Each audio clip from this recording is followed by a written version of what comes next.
Well, folks, what's happening? Welcome to Mentality Monsters episode 7. So, in this episode, we're sitting down with Ali Insane Maclean. So, Ali Insane Maclean is a former MMA fighter, now coach. He's got an unbelievable story. He goes from the highs and lows of Ultimate Fighter, CWC Championship, and then also he lived out the back of the gym for 10 years. His story is incredible, and you may take a lot of learning from it as well. So cheers and thanks for watching.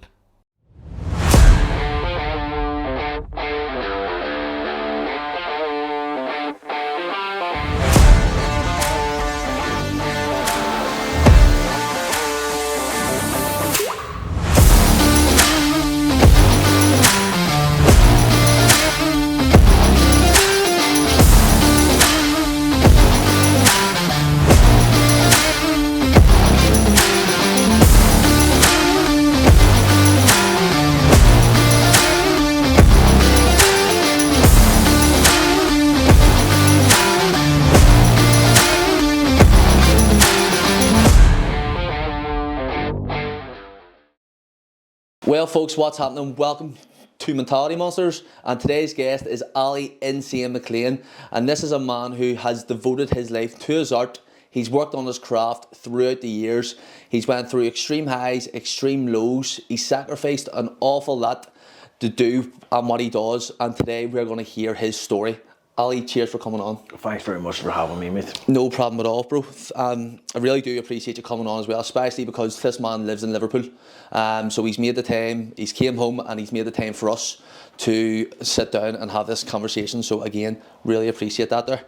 As I was saying to you before, that Whoa TV clip of you, I've just been I've been actually walking about in work, and people must have been looking at me going, what the fuck is wrong with this wee lad here?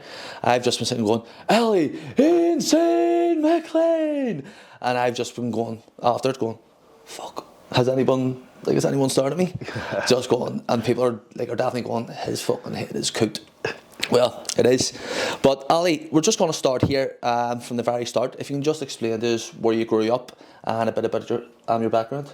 So I grew up originally just outside Belfast, and when I was a kid, I was a little bit overweight as a kid, so never really went out a lot, but I was a little bit overweight, so it always I wouldn't get bullied because I always defend myself, so people always picking me, trying to call me fat, but I'd always get into fights because I wouldn't just let anyone talk shit to me. Yeah.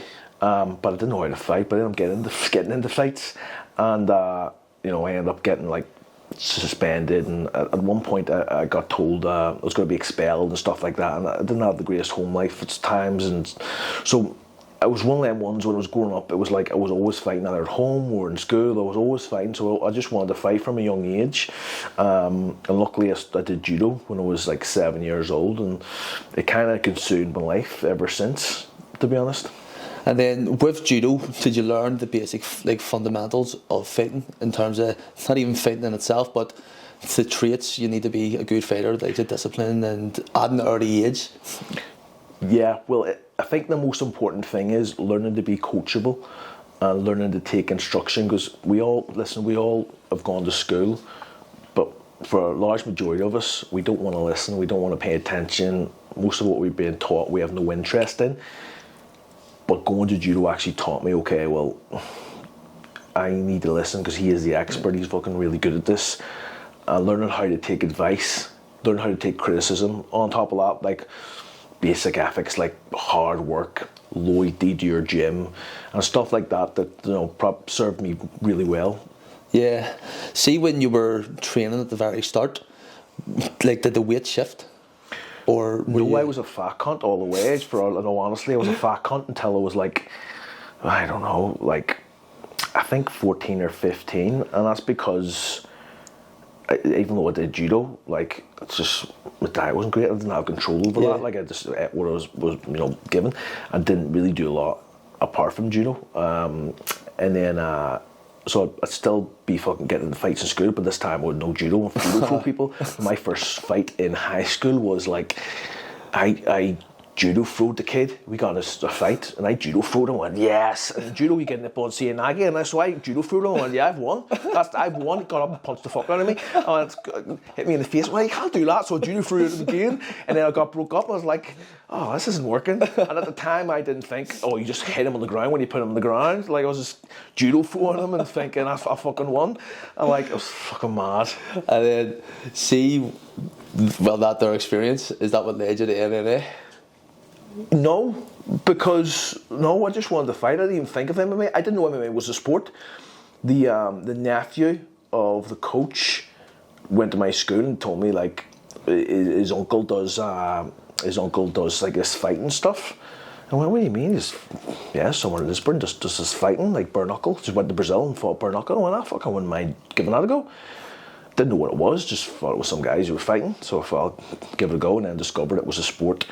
And I always wanted to be an Olympic gold medalist in judo, but I never trained enough, to be honest, because I couldn't get access to it, you know what I mean? With my parents and stuff, it would be a form of punishment sometimes to not go to judo. So I kind of fell out of love with that, and I thought, well, if you can be a world champion or something, why not be a world champion in this, if it's a sport? And I discovered that's what it was. It was a sport, and so done it ever since. How was like your discipline at that age when it came to fighting and training and applying yourself? Do you know, because at a young age, I wanted to do judo all the time, but I was limited to what so it was a punishment sometimes, and it used to frustrate me because I wanted to train no matter what. And so when I started MMA, I made a promise of myself that I'm not going to miss training, and I'm going to go as much as I can. And on top of that, I think I had internal motivation in the fact that I wanted to be the best, but I also had that demon in the back of my head saying, listen, if I don't do this training session, your next opponent, or the opponent you've got, is going to beat you because you haven't turned up to this one training session. So it used to be a never-ending spiral of, is my opponent training now? Like, I should be training. Am I going to lose if I don't do an extra run tonight? Or, I should probably do sprints.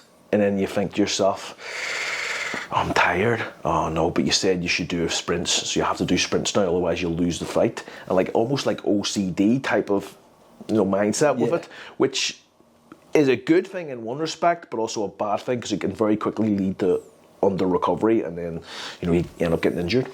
See, when you were training like that there, if you say like as you say to yourself there, as you say you're going to do something, are you just like going to do it no matter what, no matter how much you don't want to do that thing? Are you just going to, like, if you say, right, I'm going to do a bit of wrestling or a bit of grappling, and you don't want to do it, would you have just went, right here, I've said it, I have to do it? Back then, yes, especially. Obviously, we all have times where we miss. Like, I'm sure I wasn't 100% every single time, but 99% of the time, yes. Because I say, like, it was almost like OCD in the back of my head, where it was like, if I don't do this, I'm gonna fucking die, sort of idea. And I think that's the mindset it takes to do anything successful. Though you look at anyone who's an outlier in anything, it's a little bit of obsession and craziness. And I don't think if you're not obsessed or crazy about whatever you're doing, it might be the wrong thing you're doing. Like, you know what I mean?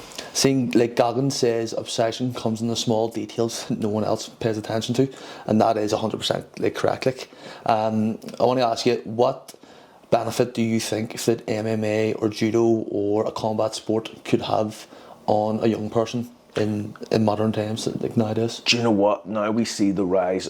There's a couple of things to this actually. Number one, there's less father figures now than ever. So a lot of young lads are growing up without a dad, and like I was lucky I had a good family background with a dad, but also on top of that, like going to martial arts gave me another father figure, a role model to look up to, like where I could go, okay, that's how I should act. And I think that's support for young kids. But on top of that, you've got so many kids now with so much aggression and so much anger, and they're stabbing people and they're using knives, or they're shooting each other. And that's because as a male, you're always going to have that competitive drive, and whether that competitiveness is being put into illegal activities, or it's being put into a business, it's got or martial arts, it's going to get put in a direction, and we're always going to be angry as men, as young lads, like no matter what. So if you don't channel that in the right direction, it's always going to lead into something potentially evil, like fucking stabbing, killing someone. And I think that's the most important part, is like understanding that, okay, it's okay to be angry, it's okay to have aggression and want to hurt another man, because it's natural, but it needs to be channeled in the right way. And that's why I think every kid should do at least some sort of martial art, even if it's just for self-defense. Yeah, 100%. See the psyche, like you live in Liverpool right now at the minute. Is there much different in the psyche, or like the mind, the sort of thinking of a young person from here to a young person from there? Do they think the same, or because the struggles are different over there compared to the struggles here, and vice versa? I've been away from Belfast for a long time now, but some things I do notice is that there's a heavier sense of depression in the air in Belfast with the youth, I think, and I don't know where that quite comes from, but it seems like there's a lot more sadness in places. I mean, I know there's an issue with prescription drugs, and you know, depression's very high, suicide rate's very high, and it's an issue in Liverpool as well, but I see it a lot more in Belfast than I do Liverpool. And what I would contribute that to is the availability of combat sports and martial arts. Boxing's big in both cities, both big boxing cities. There's a higher MMA sort of pedigree in Liverpool right now. Luckily, Belfast is now catching up, and I think we'll see the rise, a little bit of a shift in the youth as more young kids start doing MMA and stuff in Belfast, because I think it could make a big shift in like it's just the mental health of the youth. Yeah. It's definitely, especially in Belfast now, it is something that's becoming more popular. And a shout out as well to Ardown MMA, run by the Kurgan brothers. I was speaking to Henry yesterday, and Henry was saying he knows them. I know both of them, James and Sean and Henry used to train. Three good lads. But a shout out to them because they opened up Ardown MMA themselves, and I think they're maxed out right now in terms of membership. They actually can't like take on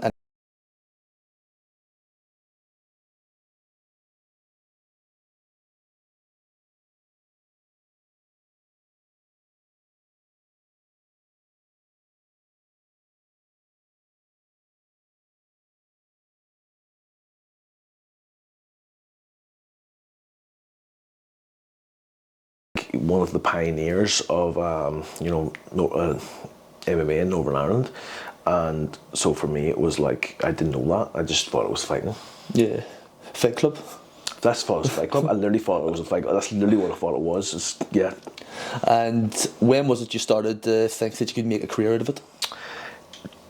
To be honest, I didn't really make a career out of it, if I'll be completely honest with you. I just did it because I loved fighting. Do you know what I mean? Like, I think anyone who does fighting to make money or like is doing the wrong thing. Do you know what I mean? Like, there's very little money in it and very little reward, and that's both from the coaching side and the side of like being the actual competitor, because it just doesn't have the frameworks yet as a sport. But what it does do is, if you're naturally wanting to fight and it's your passion, fucking do it. But When was the first time you actually got a proper routine and started to train for fights in itself, like proper dietary and training? From the get-go, I always tried. Do you know what I mean? But when I was starting, I had no fucking idea what I was doing. I think when I left school, so I was training MMA when I was still in high school. When I left high school, or secondary school, I put 100% effort into it, so I just went straight full-time training, and I used to work, I can't even remember, I think I used to work odd hours, like at weekends and stuff like that, to make just enough money to get by. Was it, at that time, was that your life? Is that your completely hope, aspiration, to get out of Belfast and become a fighter? You know what? I was going to stay in Belfast, I didn't know I was going to leave, but it was everything to me. Everything to me at that time, And then you had your first fight here or recorded pro fight, but as we discussed, it was a semi-pro fight against Danny Donnelly. It was down as a win. So what was that there like as a semi-pro fight? What was your analysis of that there fight? It was fucking awful. That was in the Braehead Arena in Scotland. So that was my first ever fight, and it was Was he Scottish himself? He was Scottish in the Braehead Arena in front of thousands of people for my first fight. A big show, it was Cage Wars. It was a big show at the time, and I had a little bit of. I was unaware of the fact it should be scary, if that makes sense. Like, I remember underestimating it. I actually didn't know what the fuck I was doing. I think I'd never been to Chinese all you can eat before, right? We hear this. So this was in Scotland, never knew Chinese all you can eat existed. I did not know you could go into a restaurant and eat as much as possible. I didn't have a fucking clue. I was amazed. It blew my mind. What, you can just keep going up. So after we all weighed in, on the day of the fucking fight, we walked past Chinese all you can eat. Well, can we go in there? And everyone agreed, and they just agreed with me. So I went in, and everyone else was being like, cautious and having a little bit because they're going to fight in a couple of hours. I went, you just keep eating what you want. I couldn't believe it. So I kept going up and filling the food, and I kept looking at the lady thinking she'd stop me. And sitting down and eating it, and looking at her on the side of my eye like that. And then I'll go up again and again, and I end up having like 5 plates. Excuse me. And I was bloated. And I remember sitting backstage, this is my first fight, thinking, I need a shit. I need a shit, but my mate's putting my hand wraps on, Chris Stringer, he's putting my hand wraps on this time, and I'm thinking about, I need a shit. But he's wrapping my hands at the time. My hands are going purple. He's going, is that tight? I went, no, they're fine, mate, because I'm thinking about I'm having the shit. I don't care about my hands. I'm caring about the shit in my pants. He's going, no, that's tight. And I'm, sorry, don't worry about it. So I start warming up and going, oh, fuck me. And I go to the coach and go, I need a shit, And he goes, oh, it's too late now, son, your way out. So I walk out, hand wraps, can't feel my hands, need a shit. And about to fighting thousands of people in the Braehead Arena for my first fight. Not ideal circumstances. So I was so fucking off, oh, fuck it, I'll just give it a go. And I remember at the time, I was unaware of like how nerve-wracking it should have been. And I think partly because, also I needed to shit, and my hand wraps were tight, I was preoccupied with all that shit, so I just walked out. I remember standing in the cage, looking at him, and I remember thinking to myself, fucking hell, this cage is smaller, I think. Like, it felt like it was enclosing in me. Yeah. It was getting smaller. Was the atmosphere good on? The atmosphere was unreal, but they were all screaming at me, saying fucking, hit him with a potato and fucking Irish cunt and all this. And, which I loved, by the way, I didn't mind that. But, so I ended up fighting then, and it was the fucking worst 14 minutes of your life, but the last minute, I remember grabbing like a shit ankle lock and ragging it, trying to rip his leg off. And he like got out of it, but he crawled away and like waved the fight off. He quit from a submission. It wasn't even like he didn't tap. He quit like after the submission because it must have hurt his ankle. And I won the fight. Like, and I won the rounds anyway prior to that, but it was dog shit, mate. And I remember going back. I remember thinking in the fight, I need to shit, but you know what? If I need to shit, I'm just going to shit my pants and win this fight. I'm going to do whatever it takes. I don't care if I shit my pants. I don't care. And I remember at one point thinking, fuck, I've let something go there. And I remember going back. That's too much information here, like, so I apologise. But I remember going backstage, going straight to the fucking toilet, and there was a pebble of shit in my pants. Like, I literally shit myself. And obviously defecated everywhere in the toilet. It was fucking disgusting. And I remember throwing my boxers away in the bin or something. And fucking, it was just disgusting. So you were 17 at this stage as well. What age was he? He was 24. 24? He was 24. And I'd say mature, like muscle ways. He had a big beard and everything. He had a big beard, tattoos. Fucking, but it was a 65 kilo, so I was a little bit bigger than him, to be honest. But he was a grown fucking man. Like, do you think needing the shit took the pressure off the crowd and all there? Because you were focusing going, fuck yeah. I never thought of that before, but I'm thinking as I'm speaking out loud, yeah, I reckon that shit would save me from being nervous. Would you learn more from your defeats or your wins? Both equally. I'd love to say more from the losses, but I don't want to have that thing in people's minds where like, oh, you need a loss. Like, you don't fucking need a loss. If you can avoid loss, you don't need a loss.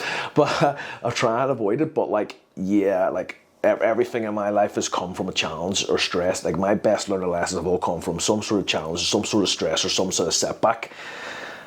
And I think that's, whether people are religious or not, that's God's way of telling you, listen, this is the person you need to become, and this is the tool I'm going to give you to learn that. Can't believe I'm going to quote John Cena here, but John Cena says a man's character is defined when his back's against the wall, not when he's Like his That is hands, quote, like his hands. that's quite profound for John Cena, isn't it? I heard it and I goes, From a man who pretends people can't see him, that's actually quite profound. I heard it and I goes, like I heard it on a video and I goes, is that fucking John Cena? So I turned around and looked at the screen and it was John Cena. John Cena, I was like, fuck me, what the fuck's he doing? Fucking 50-year-old wearing a cap backwards, giving fucking Stoic philosophy quotes. I was like, oh, that's fucking mad. What a play. But see your first fight being in Scotland, was that paid? No. Well, he ended up paying me because I did well. Like the promoter was Paddy Mooney was like part of the gym, and he says, "Listen, fucking, that was a great fight, fucking." So he gave me £250, and I'll be honest, like my last fight wasn't much more than that payment wise. I'll be honest, then, like I never really earned much money from. There was a lot for me at the time, but I was 17 years old. Fucking, I was working fucking odd hours. Like that was a lot to me, but not like it is now to most people. Like I'm not saying it's not a lot of money, but like back then it was a load, and for fighting it's fuck all though. Expenses back then, like, see, did they pay your hotel? Yes, flight luckily, or boat? Yeah, so they paid. We flew over, and everything was paid for. Just had to buy the odd bit of grub, like. But most promotions now do pay for all your stuff, luckily. And then we'll move on here. So you ended up winning the CWC Cage Wars title, yeah. So how did that event in itself come across? Like how did you get into the event? And how did you do, basically? So that was the same show I made my first ever fight. The first time I ever fought, it was the same show I won the title. Yeah. Which was good because it was like I was the youngest kid to fight in Cage Wars, I think, at that time. And I'd started there, and now I'd built up myself up, fought loads, and at 20 years old, 3 years on, I'd won the title at a professional level. How much fights at that stage when you won the title did you have? Fuck, I can't remember. Probably about 10, maybe 10, so 12. 3 years. In 3 years, you've had 10 fights. Something like I'm probably, but you're not. You can check my record online. I don't have a fucking clue. So people are gonna say, "Oh, you're lying on the podcast." I have no fucking idea how many it was, but it was quite a few. And I remember it was actually a mad story that because I lost twice before that show. So I had a fractured ankle. I went to Liverpool. I took 2 fights, but I fractured my ankle in a wrestling session in training for a fight against Denzel Thomas. So I was training for Denzel Thomas, and then a fight a couple of weeks later booked against Mike Wilkinson. And he ended up losing both of them fights, but I had a fractured ankle in the training camp and in the fight. My ankle was fucked, so I didn't really train for them. And so on the back end of losing both of them fights, I'd never lost 2 in a row. I was like, fuck me, this is shit. Like, I'm shite. I felt like quitting. And I just decided to eat a load and just lift weights. Do you know what I mean? I fucking got heavy. It was 98 kilo, and I fought at 70 kilo. So I was fucking massively out of weight. And then the promoter goes, do you want to fight in Cage Wars? And I'm like, I'm 96 kilo, I fight at 70 kilo. I was like, it's in 4 months, you can fight for the title. Peter's not, you fight in the tournament. And I went, fuck, I've got to lose all that weight. So I had 4 months to get from 96 to 70 kilo. So I was fucked. I was training like 3-4 times a day. That's no exaggeration. Like I was averaging about 6 to 8 hours a day training. Dumb as fuck. Like that's not a recommendation. Don't do that. But I got the weight off. I was in fucking phenomenal shape for that. And I remember I had to get my mate, Peter Duncan, who's a coach now himself.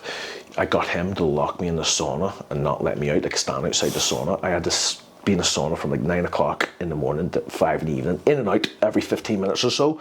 But I had to like lose like fucking 7 or 8 kilo on the day of the weigh-in, and that's after a weight cut already and after depleting and stuff like that. It was a big weight cut, and I remember weighing 82, 83, 84 on the night of the fight, but I weighed in 70 the day before. And it was a 4-man tournament, so I thought, I've lost a lot of weight, I'm going to gas, and I could have went all night. It was the best performance I've had really in my career. Is that the McVitie's fight? That's McVitie, yeah. So I fought, actually the first fight was actually the hardest. So I fought a guy called, what's his name, Tom, I don't want to butcher his name here, but the first fight I had was a Ginger Gypsy. He was fucking brilliant. This kid was good, highly touted. And I fought him, and I fought a really intelligent fight against him because he was a southpaw, never fought a southpaw before, which means basically, for those who don't know, he means he's left-handed and he puts his right leg forward, and it means he's awkward as fuck to fight. But I managed to take him down, ground and pound him, and win a decision in the first fight of the night. And then I went backstage. My mate massaged me, Big Trevor, and I got I was relaxing, and then came out again and fought again. And it was I used to love the tournament format because I enjoyed, after you fight the first time, it's like everything after that, you're just happy. You enjoy the performance then, because the first one, you're like nervous, and then you win, you're buzzing, you've got the dopamine, you're like, now you enjoy the night. It's like, well, this one's just for fun then. I'm just going to enjoy it, and then you perform better in the second fight, and it's good. I liked when your woman walked up to you and says, any thoughts on the fight? And you just walked straight past her. I know, I'm about to walk out, and she's asking me, like, I'm literally, that was me literally about to walk out into the fight in the cage, and she's going, any last thoughts? What the fuck are you talking about? I'm about to stand naked in front of thousands of people in the middle of the Odyssey Arena, and you're asking me any last thoughts? Fucking hell, yeah, what the fuck am I doing? Why am I here? No, to be honest, at that stage, I had no thoughts at all. I was just blank, and I was thinking, I'm not talking to you, you fucking slag. See the opportunities that give you. Was there much after, because you're 20 years old, or 20 years old, you've won the CWC championship, lightweight championship, you know what I mean, you're young, like, prospect. Was there much opportunities that came your way after that? I didn't capitalise on it as much as I should have at the time, but I ended up going to South Africa, and I beat South Africa's, at the time, #1 welterweight, which was a guy called Martin van Staden. Martin van Staden was fucking brilliant, but I managed to north-south choke him. And then I fought in another 4-man tournament in Birmingham, where I beat 2 people in the one night. One of them's Dale Hardiman, who's actually a friend of Andrew Tate. And they were both two good wins again. So it was a good opportunity. But that was actually a funny story, that 4-man tournament in Birmingham. So this was 2011, I think. I flew over to Birmingham with my coach with a fiver, right? It was a winner takes all, $1,000. So I went over it with the intention of not having any money, because then I have to win. And if I don't win, I'm going to get stranded. I'm not going to be able to go back home. So I ended up fucking buying myself a little, obviously I got myself a Subway, a little, steak and cheese number. and that was me before the fight. And then I thought, right, going to have to win. Going to have to get this grand here before, otherwise I'm going to be fucked, and my coach is going to have to pay for me. It was stupid, like, but, and then, because of the opportunities, back to your question, sorry, I ended up getting picked for the Ultimate Fighter because of, the tournament, winning the belt.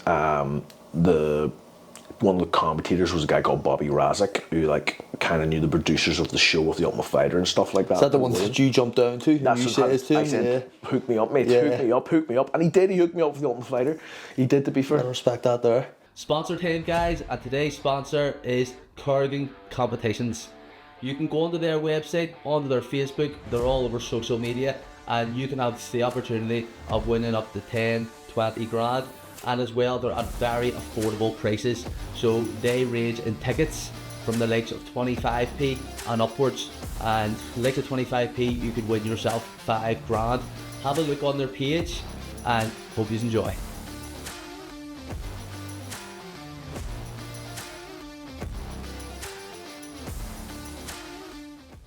So, just to go back to that one in Birmingham, was that a win? Did you win? Two wins, yeah. Won both in the same night. You got the grand? I got the grand. I went home. Happy days. Bought myself a pizza, gave my coach a little bit of money, and then flew home. And see, for your coaches at that stage, were they paid? Was there any sponsorships? Because you see now fighters get sponsorships left, right and centre. Was there any sponsorships back then? I never had a sponsor my entire fight career. Not one sponsor. Never. So I never got a lot of help early on. And maybe I was a bit of a resentment, but I never got help early on, whilst I could have probably used it. But there wasn't a lot of sponsors anyway. It wasn't a popular sport. Nobody really wanted to invest in it. And also, maybe it was a bit of self-worth issue when I was a kid, but I didn't want to ask anyone for anything. But not proud. It's why would they sponsor me? You know what I mean? What do I have to offer them? I knew from a business perspective, it wouldn't have been a very good fucking business model for them to sponsor this kid. So I never really had sponsors, As you say there, where you were saying, why would they sponsor me? What is the difference now, from then to now, in your self-belief? Just a lot of personal work. Do you know what I mean? Like, oh no, it is a big advantage. I have value to give to the world, and like that's a message to everyone who's watching this. Like, you value to give the world no matter what it is, and it might be something small like your personality or your conversation, but you provide value to the world, and you know it's important that you have that self-worth. Like, because I probably didn't have a lot of it as a young kid. I'm sure it still needs work now. Like, no one is perfect. It's a constant, never-ending journey, and that's the beauty about self-development. It's the beauty about martial arts, because it takes you on that self-development journey without you knowing it. Like, as a kid, I didn't know I had all these fucking issues with maybe self-development, like self-worth issues, or maybe a self-sabotage in some ways. And through martial arts, I learnt about all these things by default, because, you know, obviously I wanted to win. See, before, when me and you were speaking about the teachings of the Stoics and Stoicism, is there much you have implemented from Stoicism into your style in terms of like your discipline and your self-belief, and then just your ability to adapt and accept things in MMA? Like, is it able to transfer stuff from Stoicism into MMA? 100%. 100%. So much. Like, I think Stoicism and that sort of Stoic philosophy can be put into anything, and no matter what it is. Like, so negative visualization is a good thing for MMA, because negative visualization is like, as harsh as it sounds, you're going to imagine the worst case scenarios in your life, so that when it does happen, or if it happens, you're kind of prepared for it. You've kind of already visualized it in the past. As morbid as that sounds, like for example, someone dying, and then when they die, it's like, well, okay, what's the eventuality now? What happens now? That could be used in MMA. So like, okay, I get taken down.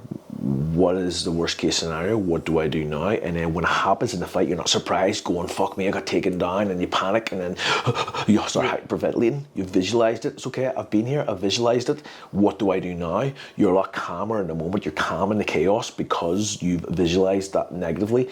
But there's other stuff like Stoic philosophy you can use as well, like just a simple idea of that challenges are like useful. Do you know what I mean? Like, the challenges you face are important lessons for you to take the next step in your life. The obstacle is the way. The obstacle is the way. We were speaking about it, yeah.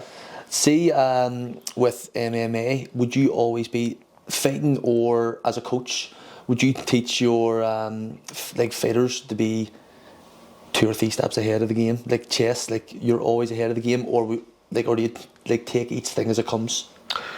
It starts in stages. So obviously, if you're starting to learn anything, you have to learn the individual moves and the individual parts of anything.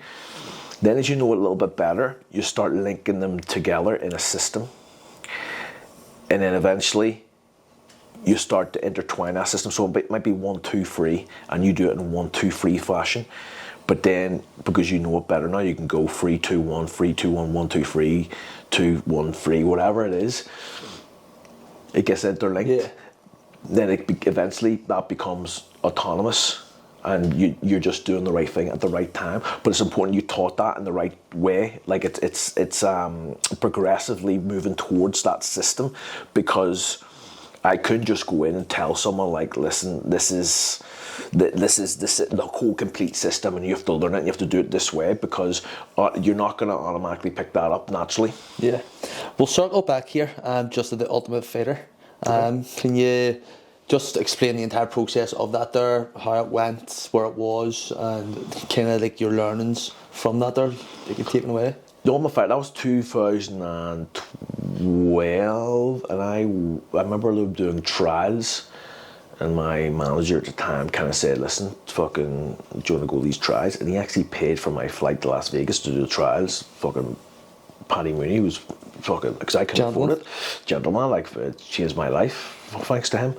And he was a good guy. And, but not a good guy, he's still alive. Like, as far as I'm aware, he's not dead. I haven't spoken to him in a while. But we'll hope so. He might be dead. Fingers crossed he's alive. But he flew me over, and I did the trials, and I remember thinking, I have to make an impression here. Now, Bobby Razek put my name in, so I think it was already like kind of like highlighted to, you know, keep an eye on. But I remember thinking, okay, I have to, you know, show a bit of personality as well as being able to fight. So I remember doing the, you do like a minute of grappling, which isn't much time to do fuck all, so you have to kind of make an impression to go through. And I remember rolling with some guy from, I forget where he was from, but I remember rolling and I go for a knee bar, and the what was the guy, Sean's, no, it wasn't Sean, he was the old matchmaker, Joe Silva. Joe Silva was old matchmaker, and he said, "Oh, no leg locks, no leg locks." And I turned around to Joe Silva and went, "Don't worry, I'm just going to sweep him with it." So I was going for the knee bar.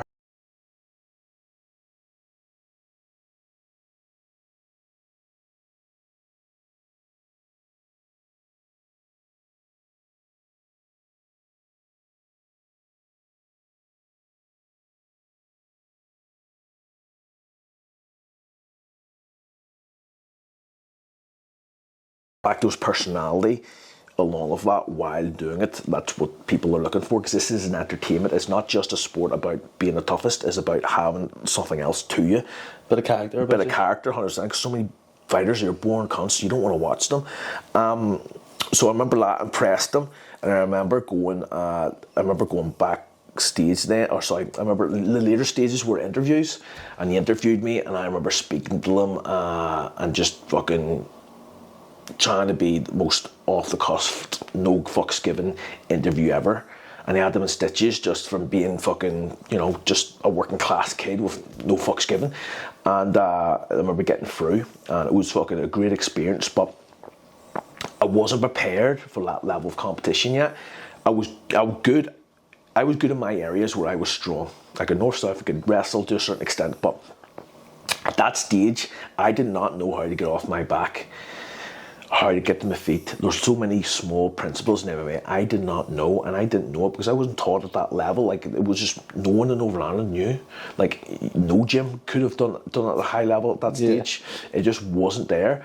And I remember Gary DeFranco came backstage and went, "You going back after I lost the fight? This is." He went, "You going back to Belfast?" And I went, "No, can you give me a flight to Liverpool?" Now, bear in mind, I could have went anywhere in the world. Like, they'd fly you anywhere if that's where you wanted to go. There's always a flight back. And I flew to Liverpool because I was thinking, if I'm going to actually develop and make, you know, become a world champion someday, and get signed to the UFC, I am going to have to up my game. And I remember going back, and that's when I moved to Liverpool and started living in the back of the gym. And what gym was that? Team Cabo. That's the gym I train at now, and I'm devotedly loyal to that gym till the day I die. Do you believe in loyalty in the game? Like, it has to be loyalty. Don't get me wrong, like, if you're this shithole gym and it like, take you so far, that's fair enough. But like, you should be fucking devotedly loyal to your coach till the end. That's a big principle of me, is loyalty. And did they welcome you with open arms when you went out there? Do you know what? It's not like open arms, because Caine will be one of them type of people who's just fucking, he'll tell you how it is. I remember it was meant to be for 6 months. I said to myself, right, I'll go for 6 months, see how it is, and then, you know, go from there. I hadn't planned ahead. And the training was amazing. I was getting smashed to pieces. Like, Terry Adam was unbelievable. There were so many high-level guys there. And I remember thinking, I can't go home. I can't go back to fucking... I used to train from 9 in the morning to 9 at night back home, trying to travel around 5-6 different gyms. And there it was all under one roof. Yeah. And I went, I can't go back to that. I have to stay here. And I remember sitting in the ring, and this is a conversation I had with Colin Heron, the head coach, to join his gym. I went, "Colin, do you mind if I stay here? Live in the back of the gym and, you know, train under you and fight under you?" And he turned around at me and goes, "Yeah."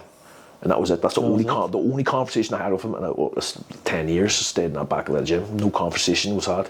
And did you go out and work as well while staying there, or was it just solely head focused? I worked the door, but enough just to earn enough money to pay for like, you know, food. Basically, and even that didn't cover it sometimes. Like, I did the very bare minimum, but I remember having this, like, I used to change the stickers in the Asda, you know, like the reduced item. I used to put it on slabs of beef and fucking scan through a slab of beef for like 1p for a big massive slab of beef. And I remember I got nicked once for a slab of beef, and I went, that's not a penny. why is there a sticker in this? I went, oh, I thought it was just a bargain, love. I had this fucking black. I remember scanning through fucking tubs of protein with a reduced item sticker on it, putting it in the ground. Not because I don't know if it works anymore. By the way, I'm not telling people how to steal here. By the way, this isn't tips on how to steal. But I remember you used to be able to like click do not bag item. So it would have like a bag in the ground. I scan the item for you and then put it in the bag in the ground so you wouldn't pick up the weight of the item. So yeah, it was little things like that I used to do just to try and fucking, play the game. How would you manage your defeats and setbacks? Awfully. I wasn't great at it. I understood that I had to learn from it. I always understood that, and try and get better. I would just become even more obsessed. But yes, I think I could have been a little bit less self-critical and harsh on myself. Because I put a lot of pressure on myself. Like, I used to lose a fight and then I used to think, okay, my career could be over. Like, this is going to be another 5-10 years now before I get signed to UFC. I felt like every loss I had took me further away from my goals, whereas the reality was, like, it wasn't the case. Like, if a couple good string of wins, being exciting, could have got you signed, or, like, you know what I mean? I didn't really deal with it as best I could have. But, that's, as I say, MMA is a good self-development journey where you learn these things as you do the sport without knowing. Now I understand that any setback and challenge I have is the lesson I need at that particular moment to become the man I need to become later down the line. Like, you can always extract a bit of learning from stuff like that there. Like, from each setback you can always take a bit. It's a lesson or a blessing, as they say. Yeah, it's a lesson 100%. Or a blessing.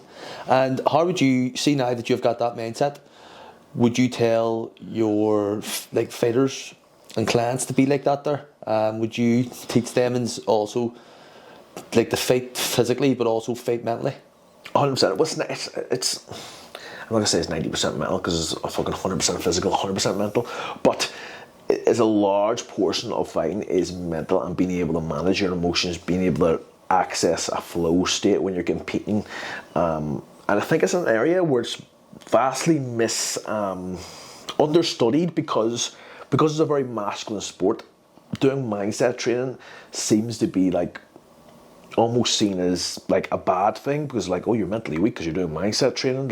You should just naturally have the right mindset. And the reality is, mindset's like anything; it needs developed. It's like no one, you don't get a fucking baby just coming out of the womb fucking talking like David Goggins and going for a 20-mile run. Like, fucking, who's going to carry the boats? He's a fucking 5-year-old, you know what I mean? That doesn't happen. Do you know what I mean? See as well, you've trained with the likes of Darren Till, but who would be your favourite training partner? Favourite training partner's hard to... You don't want to... Do you know, I wouldn't put one person down. The hardest training partner, Darren Till's probably the hardest person to train with, in the way that when he was in UFC, the hardest hitter I've ever trained with, by far. I've trained heavyweights. Darren Till hit the hardest more than anyone. His left hands, people don't realise how hard he hits. He hits like a heavyweight. But on top of that, the second would probably neck with him, along with him, Terry Adam. Terry Adam back in the day was unbelievable. I could not touch him ever. The first time I ever sparred Terry Adam, he dropped me 12 times in a 5-minute round. It was every 30 seconds he was dropping me with a body shot or a leg kick, and Colin Heron was sitting on the ring laughing because I kept getting up. I wasn't quitting. I thought in my head, listen, he's battering me here, but if I just keep getting up, I'm going to show at least heart. And so I just kept getting up. He dropped me again. I get up and drop me again and drop me with a body shot, and I just keep getting up and just walking towards him and trying to fucking just prove I was tough. And Colin was sitting in the ring just laughing at me, and I thought, fuck, he's good. Were you ever in a fight and you felt out of your depth? Or you got a hit and you felt, fuck here, I didn't expect them to produce that there? I remember getting hit multiple times and not being able to recover. But at the time I never felt out of my depth. I always thought, I always had that fight mentality where even on the way down trying to fucking, land something and not want to quit. But yeah, it's fucking nearly every fight I got hit with something where I wasn't really great at moving my head. I was awful at moving my head and defence. I liked taking fucking one to land two ideally, but that won't give you a very long career, sadly.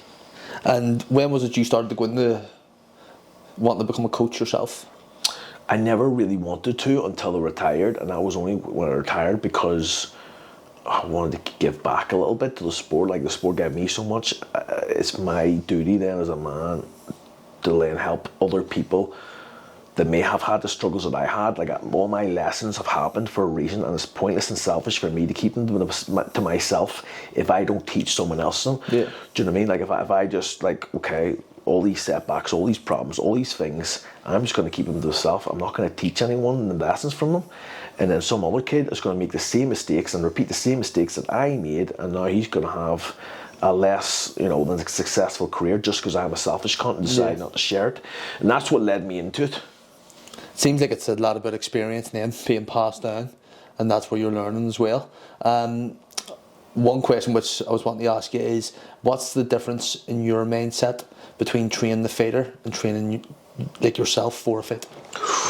Less harsh and self-critical on an actual fighter than I would be with myself, because I was always, I think a lot of people can relate to this, I was always my own worst critic, and I held myself to a very high standard, and I didn't reach the standard I ever really wanted. So that would snowball. Then I would be like, I need to achieve this, need to do this, need to do that.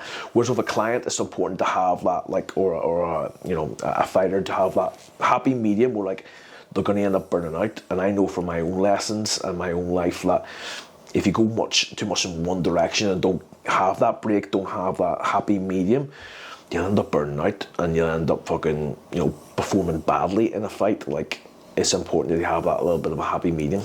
Bar the Chinese buffet, was there any time you've burnt out, or you've... Every couple of weeks I was burning out, mate. I was like, so, and this is, I'm going to sound like a dickhead here, I don't mean to sound like a dickhead, even though I do. I used to train like 3 times a day minimum, so when I was fighting, but sometimes it was upwards of 5, and people are exaggerating. There used to be 3 night classes. I do weights and then do the morning class, so that was on a Tuesday and Thursday, and I used to do that for like not every day was 5, but some days were 3 then, and then that was 5. And I would burn out. You can't keep that up. That's not sustainable. But in my head, I thought, I'm not talented. I used to think I'm not talented. I have to put more work in than anyone. And then people always talk about I put more work in than anyone. But what they don't speak about is if you do that consecutively, consistently enough, you will burn out and you will get ill. And I used to get illnesses. I used to get injuries. I used to get this and that. So like, whilst you might be putting more work in a short time frame, over the long time frame, you're getting less work in because you're going to end up ill and injured, and you're not going to put the quality work in. Like, it's not about the amount of work you do, it's about the quality of the work you do, and that's one thing I would have changed. I've seen you speak a lot about working through your injuries. Yep. Do you think, has that benefited you, or has that had more of a negative? Do you know what? It's important to put a definition on injuries. It's like, I speak about injuries a lot on the internet, and it's like, people understand, if you've tore your ACL, don't fucking train on it like a dickhead, do you know what I mean? Like, but if you've cut yourself open and you've got to fight, you've got to weigh up the risks of whether you get that, you just super glue it and fucking crack on a sparring, or whether you spend 3 hours in the hospital and miss a sparring round. That's your choice. For me, it was glute. It's also like with little injuries, like, okay, you've got a niggle in your knee. Is it serious enough to stop training and risk losing the fight? Or are you going to weigh it up and maybe take a rest? Because if you don't take a rest, you'll end up with a bigger injury and then not be able to fight. So you've got to weigh up each individual injury at the time and see, is it a benefit? Is it not a benefit? Should I do it? Should I not? And for me, I was on the mindset of fucking just crack on, and as dumb as that is, it's not everyone should take that approach, but for me it was. Yeah. Have you ever refused to work with a fighter due to their attitude and the way they've applied themselves? I've only been coaching properly for like a short period of time, like proper high level fighters, and I coach under Team Cabo, not be the head coach, and he will regularly not work with fighters if they don't agree to the principles of the gym, if he doesn't like them, if he, basic shit like that. And I would be the same as him. Like, I will happily not work with someone if I don't like them. See, within your team, would you have, they care a lot about like an ethos, yes, like values to withhold and the uphold, and they keep you really standards, maintain standards high. Yep. Do you have Any thoughts? It's unwritten, but yes, yeah, absolutely. I think every team does, but I don't think there's very many teams in the world that work as hard as our team would work. And loyalty's a big part of that. You know, we've had quite a few fighters who have been disloyal and fucked off the other gyms and stuff like that, and it leaves a taste in your mouth, because you have to understand, if you're a coach and you're coaching someone else, like, you're giving them part of your life, pretty much. Like, you've spent your life learning this, and you're giving it to them in a condensed format, in a shorter time frame, for next to nothing. So the best way you can repay that person is with loyalty. And if you refuse to do that, and you don't do that, you're kind of like stabbing your coach in the back. I'm very against that. Have you ever felt that there was a fighter there that had the potential to go on and be, say, Cage Warriors or MMA, like UFC, that just threw everything away due to the likes of outside, external things, drugs, drink, anything like that? Is there anyone there? Yeah, 100%. There's loads. I can mention multiple people, especially when you come, like, the thing with fighting is always the best fighters are from working class areas, but they're also, because they're wanting to fight, but on top of that comes with a lot of baggage as well, because you're from a working class area, so, like, you're going to be more prone to being around people with drugs,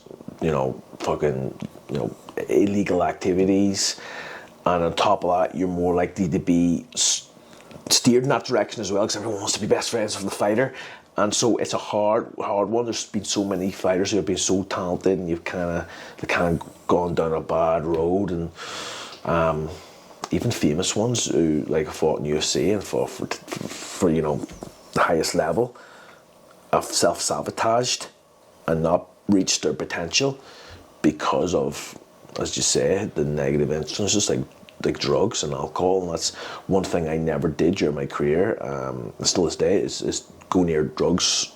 Like, the number one thing that's going to ruin your career, in my opinion. See, when you were a kid as well, you wouldn't have went out drinking and stuff like that there, or like drinking in parks and stuff? Would you always have just been, because you had your head down in judo and then MMA, that there was because of judo and MMA, I never went out drinking as a kid. Never went near it. Never hung around streets, corners. Never did anything illegal. I was always just dedicated to, okay, I want to achieve this. I'm going to go all in, no matter what. I would be very blessed that way, if I'll be honest. What advice would you give to someone who is possibly thinking about starting MMA and is iffy about it? What do you think it could benefit or give them? So it depends what they're iffy about, but, like, if they're nervous about go. Like, just take it from me, like, it seems like a very intimidating environment, but honestly, you won't meet a nicer bunch of dickheads who just love having banter, and that's literally the best way to describe everyone in the gym. We're just nice dickheads, and like, the banter is the best you'll ever hear. Like, you'll get along with everyone. It's like, the best way to describe it when you're doing MMA in a good gym is like, you're just training with your friends. That's it. You're just training with your friends, having a bit of banter. You just pretend to kill each other and having fun doing it. And if that doesn't excite you by the way I'm wording it, it might not be for you. Yeah. But it shouldn't be for everyone. Like, people, want everything to be inclusive and everyone should be involved. Like, that's not the case. Not everyone's going to want to fight another man or a woman. But if it does sound like something you want to do, fucking do it, because otherwise you'll regret it in a year's time. What would you say was your most character building time? Oh, there've been multiple ones. I can't even think of one on the top of my head. I mean, what I spoke about, the cage, making weight for Cage Wars, when it was 96 kilo to 70, and then fighting twice in one night. That was the first time I kind of broke through and kind of thought, fuck me, I can actually be quite good at this, because previously I was like, I love fighting, but fucking hell, I was getting mixed results, and I wasn't doing the greatest at times. Sometimes I win, sometimes I lost, and then I broke through with that and had the best performance I ever had. Unreal.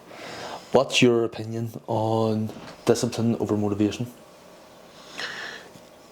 So it's not discipline. People will speak about this, and it's quite interesting because I articulated this the other day in my story on Instagram, but discipline and motivation are both needed, but they're on different ends of the spectrum. You start off inspired to do something. So this is how I see it, okay?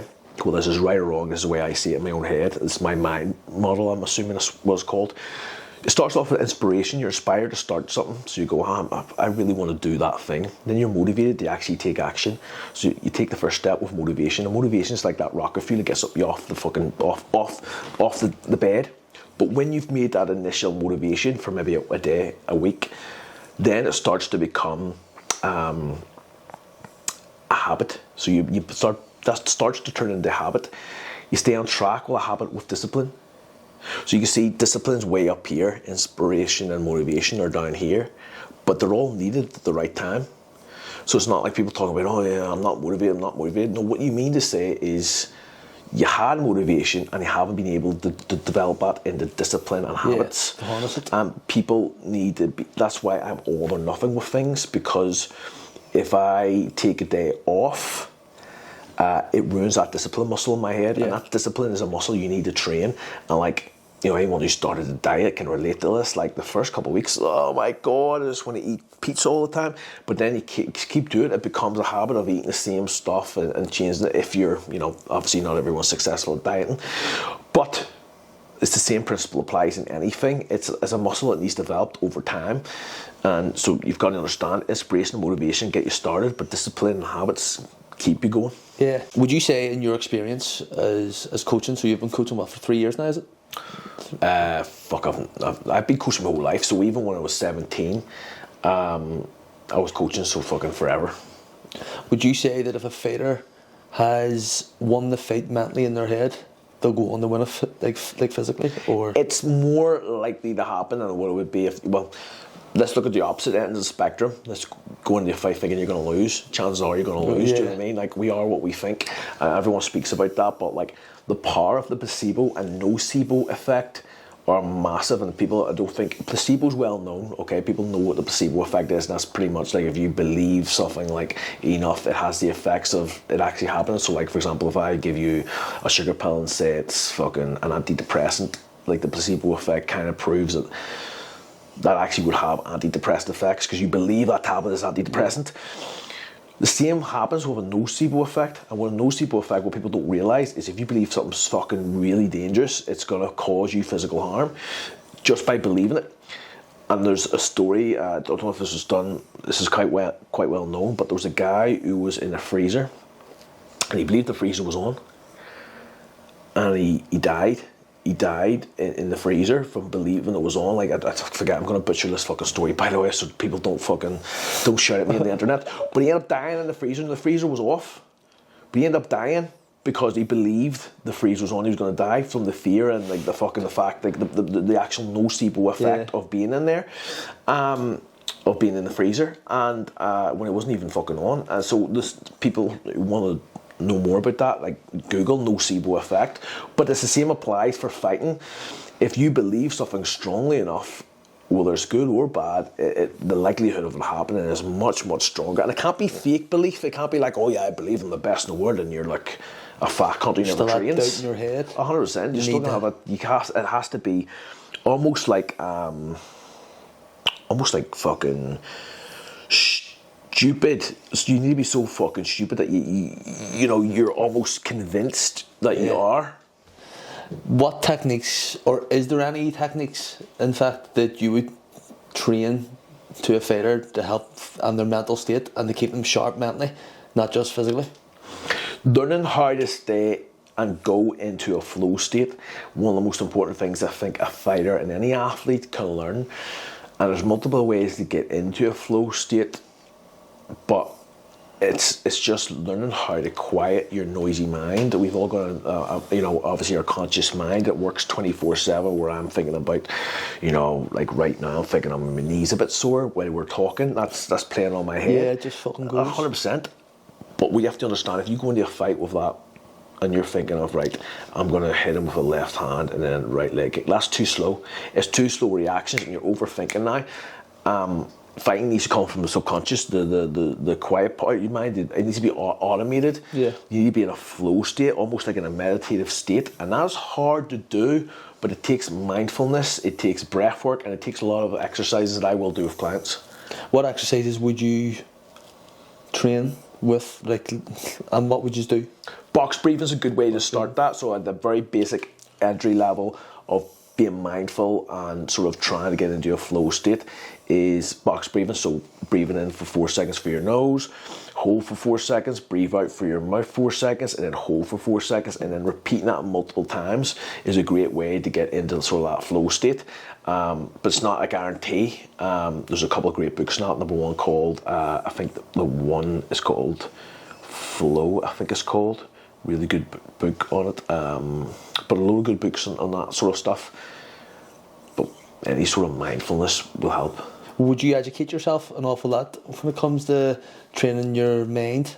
What would be your kind of standout book? I love, so we were actually speaking about this, I love Stoic philosophy, and it's less sort of sports psychology and more applicable to everything. Yeah. But that would probably be the book called A Guide to a Good Life, and I recommend it to you, but I recommend it to anyone listening. Good entry level sort of book into Stoic philosophy, but that's a lot of Stoic philosophy principles are actually backed up now by modern day psychology and stuff like that. So it is really good. It's not just, you know, a load of bollocks. It is actually useful and it works. But as far as sports specific stuff, there's a really good book by Gary Mack. I think it's called Mind Gym. Mind Gym. It's a fucking really, really good book. It's been a while. I'm gonna have to reread it.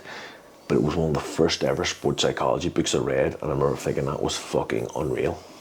Think especially you can train your body as much as possible, but if you're not trained in your mind, you'll give in, you'll not go the full 100%. way, you'll not realise your full potential. I think that applies to anything. Like, it's same with weight loss. Like, it's my fucking issue with the weight loss industry and PTs. Like, a lot of PTs will give people diet plan and a nutrition plan and like a training plan, and you're like, okay, well, that's not your fucking issue. Your issue is your mind. No, your issue is your mind, because it's your mind telling you to eat that fucking donut. It's your mind telling you can't go turn up at the gym and train. Like, if your mind was right, you would automatically know not to eat that donut. You'd automatically know to go to the gym.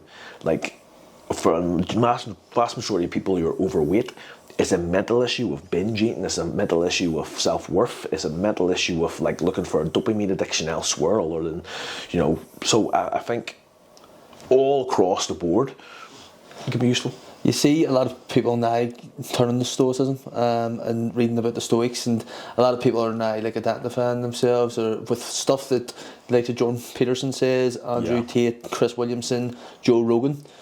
Do you think that they are having a positive impact on today's youth? Because you hear a lot of people, like teachers, are saying, because I personally do think that like Jordan Peterson and Chris Williamson are having a positive like impact on Absolutely, the youth. yeah. What is your opinion on that? I agree 100% that they are making a massive positive influence on the youth. But the problem with that is we're in a society now, I don't want to speak out of turn, but listen, anytime a man has a problem, it becomes the man's problem, if that makes sense. So how many times you've seen a man on the internet being depressed, and a woman like turns it around and makes it about like the man's fault? Do you know what I mean? It's like anytime a man has a problem, it's like put down almost. It's like, I don't think society wants men to be happy and thrive. Like, male suicide is on the fucking rise. It's not being helped. Nothing's being done about it. Like, no one's coming to help us. No one's coming to help us, man. No one. And the suicide rate's getting worse. It's not getting better. There's not more funding for it. No one's coming to help. No one's coming to help us. So we've got to learn to help ourselves. And luckily we have people like Jordan Peterson, people like that, who are teaching men now, listen, this is how you regulate your emotions. This is how you can deal with these things. And thankfully that is happening, and hopefully making an impact on not just youth, but also fucking, you know, grown fucking men who are struggling. Do you in your gym put a lot of emphasis on mental health, and would you be there to support people? It's not like a written thing, but it's like any MMA gym I've been to is like that. It's like a hub for, you have an issue, you go to the gym, and you fucking have a fight. Do you know what I mean? Like, that is therapy. Controlled aggression. Therapy. Controlled aggression is therapy, mate. It's like, for a lot of us fighters, that's what our therapy is going to the gym, having a couple of hard rounds or a roll, or going to the gym, doing a bit of weights, having a laugh and having a chat about it. And I think a lot of men would benefit from doing that if they actually just took the step. We'll move on to a few quick fire questions here. What is one thing that you won't tolerate in a fighter? Quick fire, and I'm very slow at answering this. Not here. Take your time.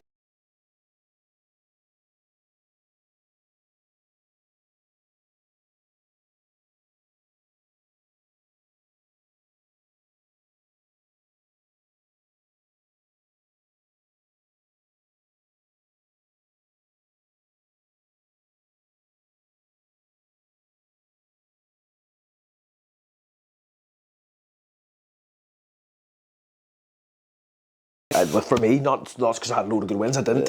I had less than I should have had. But like, a lot of them they all meant a lot to me. Every single win meant a lot to me. But I think probably Bobby McVitie, because I won the belt. Your most challenging opponent? Most challenging opponent, probably one I lost to.